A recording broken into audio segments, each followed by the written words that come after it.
Okay, today is June 7th, 2025, a Saturday evening. And I guess here we have I'm calling this Unequivocal Malice Part 18. And here we have my two books here. You got a close-up view of them.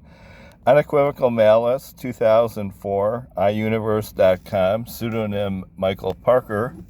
And After Dark, BookLocker.com, 2015, and my regular name, Michael Kujawski. So let's review here and just see what's going on in these in Part 18. I've gone over some other stuff. Here's something I have in Unequivocal Malice. Do you think it's funny or do you think it is serious? Here is a letter in Unequivocal Malice, a thriller. Dear librarian, I'm out for blood. Burn all of your books, bitch. Marsden. That is a threatening letter coming on page 76 of my suspense novel, Unequivocal Malice. And my pseudonym there. So let's see what the characters say after that. Do you know anybody named Marsden? Chloe asked. No, no. We get bogus notes in our complaint box from time to time, she said. This one bothered me, so I saved it, and I showed it to the staff. I mentioned it to the sheriff's department on the phone. Well, actually, this is a little bit like a real newsroom, as I've been in a dozen news and sports rooms, and those are people probably at the newspaper discussing it, but maybe also possibly at the library. I've never worked at a library. For goodness sakes, that's the kind of problem I'm complaining about, Morehouse said. Now, Morehouse in Unequivocal Malice is the reformed gambling addict released from prison who is starting who's embarked on his second life. And he has his checkered past. Some of Morehouse's babble had made sense and was even compelling. Having calmed down from his state of agitation, Morehouse resumed, "This is highly interesting because these hateful pranks and road rage incidents are described in a small percentage of general fiction paperback novels. They're on a bookcase located in the middle of the library."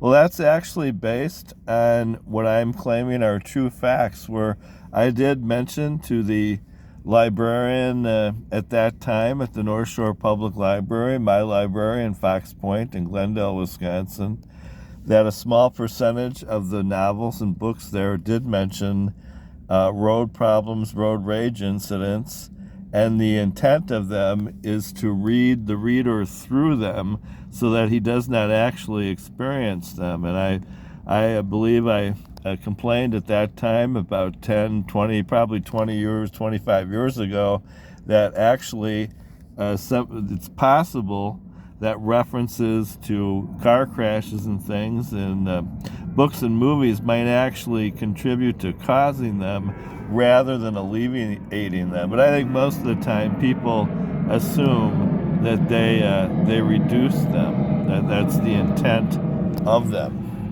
So that was all from page 76 in Unequivocal Malice. Now let's take a look here at After Dark. This in the overall Part 18. And we have here, I have Texas County in After Dark, my novel here, along with Unequivocal Malice. As Sheriff Lockhart strolled, this is page 124, as Sheriff Lockhart strolled into the considerable three-story Texas County Administration building, murky rainwater sloshed around the neighborhoods of Kirkville. Following a summer thunderstorm, pedestrians returned to the sidewalks and traffic resumed on the slick streets. A utility crew sent by the electric company scaled a nearby telephone pole and reconnected a broken power line.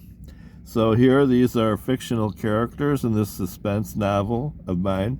Texas County is made up. I There probably is one or two Texas counties in the United States somewhere.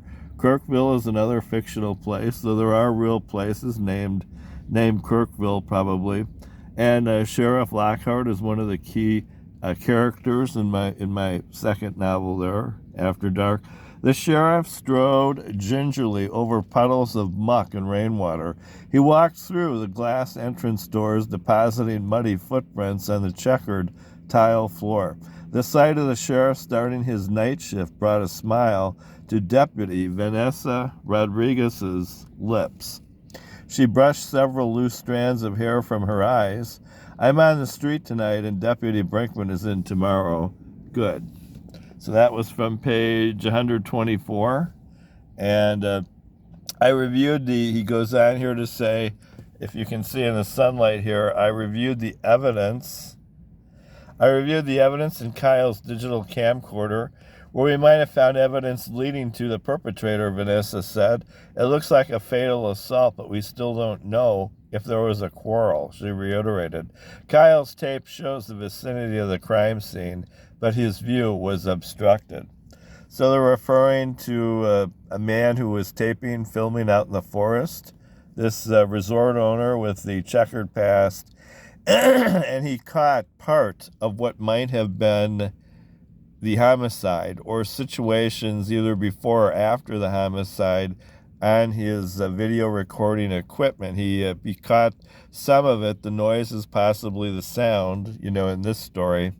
Perhaps every piece of the puzzle counts. Corbin related. Again, this is the sheriff in this story giving an explanation. I hope it's not condescending where he tells readers things that are obvious or too simple, but you never know.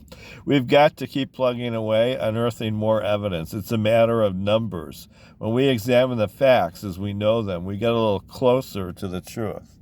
Well, those sound like words of wisdom from the sheriff in this story. Corbin, Vanessa slipped her deputy's cap on. Hopefully something conclusive will turn up. If you've got work to assign, give me a buzz. I'll do that, the sheriff agreed. Pacing down the hallway to his office. He stopped in the open doorway, gathering in the mess he'd left behind. His desktop was littered with open folders and loose paperwork, including a video disc that held a copy of Kyle's inconclusive footage. So his accidental taping, where he was out to tape nature and he accidentally got, parts of a homicide, was inconclusive. It wasn't clear black and white evidence for the sheriff. Corbin knew from the audio that a struggle had taken place, resulting in Conrad's death. That's the homicide case. He's investigating how Conrad's, this woman's, corpse happened to turn up in the forest, and that was all he knew. Corbin glanced sideways at the indoor flowers sitting on his windowsill. Watering them had slipped his mind. The orchids at the end of the row were pockmarked with russet cavities. His Spartan office was modestly decorated with small items such as a pair of inexpensive oak-carved ducks and nonfiction volumes about wildlife.